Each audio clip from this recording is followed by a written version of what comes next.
Hi, welcome to today's video and thanks for joining me. Today we're going to be talking to the changes of the Canada Pension Plan for 2026. Some things are over, some things are ending, some things are changing. I'm going to explain what they all are, what they mean to you. I'm going to share with you actually in different age groups, what does it mean to you?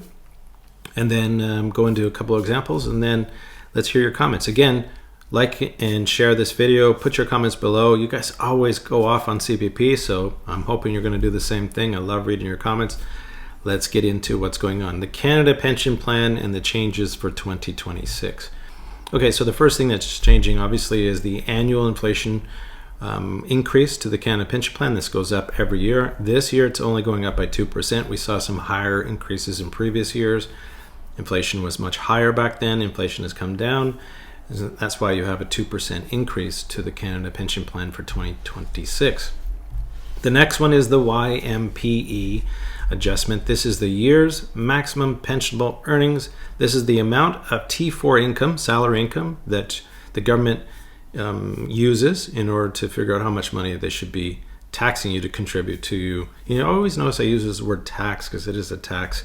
Many of you, I ask you a question, do you think it's a tax or is it an investment?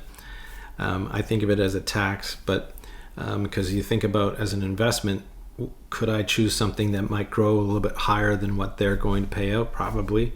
But in any case, I digress. They are saying that the maximum here is $74,600 of T4 income, salary income. That is what what Canada Pension Plan is basing the income off of to tax you on your contributions to the Canada Pension Plan. That has gone up as well this year. Now there's a CPP2, we call that's the new part of the Canada Pension Plan, the year's additional maximum pensionable earnings. I just love how they use a lot of letters in their acronyms. Essentially this is the amount of money after $74,600 of T4 income up to $85,000.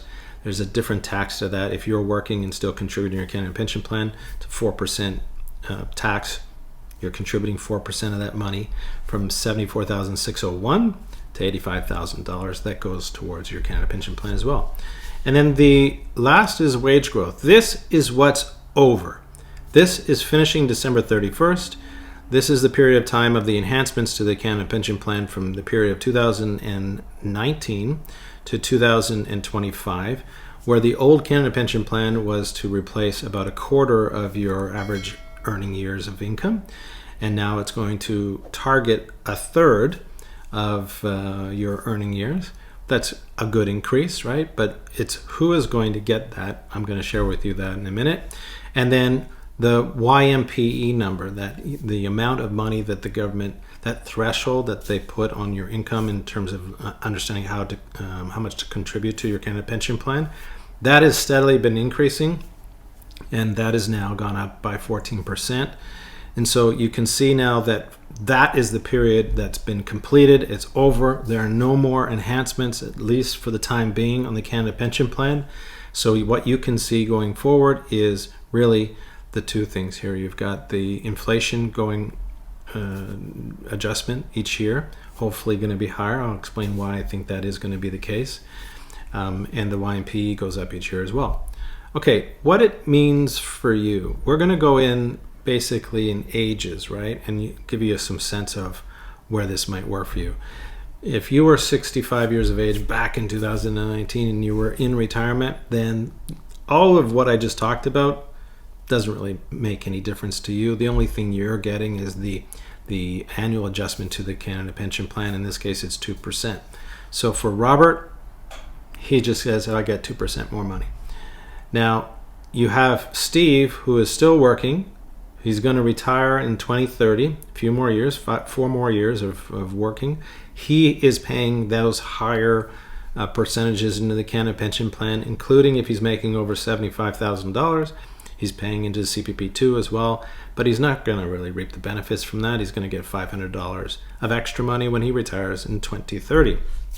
Now, John, who's 34, John's going to see a little bit of an increase. He's going to get $2,500 extra when he retires in 2050 because he's definitely contributing to the increase, so the percentage is changed, is how much is going into the Canada Pension Plan. And if he's making more than $75,000, if you take that over 40 years, that's a significant amount of money, although it won't be completely 40 years. Who will? Well, it'll be Connor. Connor, coming out of university today, is going to benefit the most. He'll see an increase as compared to Robert. He'll have about a 50% increase in his Canada Pension Plan when he retires in 2065. Very much a useful thing for Connor.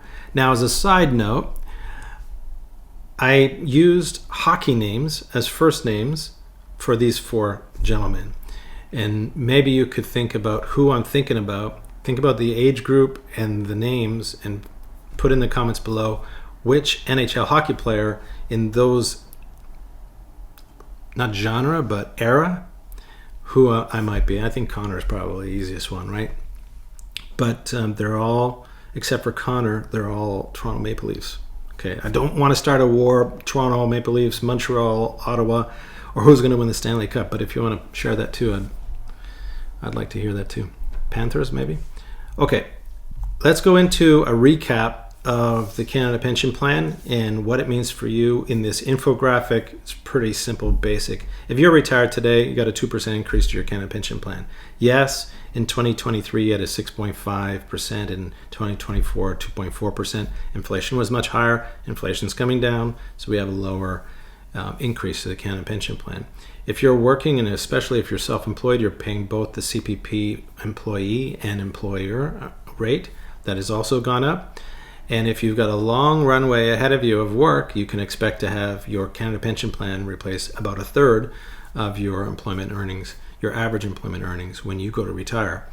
That maximum contribution to the Canada Pension Plan that we're all contributing into has also increased. So that's $4,646 of the employee's share going in, and then of course the employer matches that. If you look below there, you see on your first $3,500 of income, there's no contributions to the Canada Pension Plan. But from 3,501 to 74,600, it's 5.95%, which is contributed to your Canada Pension Plan. And then if your income is above the 74,600 threshold, up to $85,000, then you're paying an additional 4% of your income into the Canada Pension Plan. That's CPP 2. That's what that means. Okay, so now why do I think Canada Pension Plan is going up? Well, for this reason. Our national debt is doubling in 1 year. So in 2024-2025 budget, we spent about $36 billion. And in 1 year, our debt is doubling. By March 2026, our debt is going to double to 78.3 in terms of spending.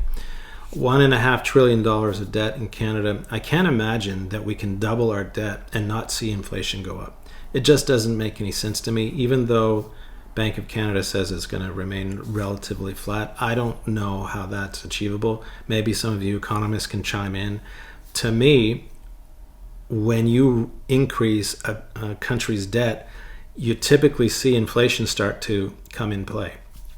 Maybe not right away, but over the next, say, 3 or 4 years, I expect to see inflation go up. And the silver lining here is that, well, then your CPP payments might go up as well because of the increase to the Canada Pension Plan through inflation. Okay, so higher costs for everything is basically what we're talking about, right? Well, that's the end of today's video. I have one question for you. I want you to chime in on what do you think about the Canada Pension Plan. So I have a thought I'm going to share with you in a second. So do you think it's enough? Do you think we should increase it? Is it in the way? Should we have a different kind of system for saving money for our retirement other than the government? Maybe it's a private pension plan. I know Ontario's been fooling around with that idea. We have to have a competitive pension plan in this country. I know it's a soft point of 1 million people came into our country in 1 year. Very hard to absorb. Not even the United States did that.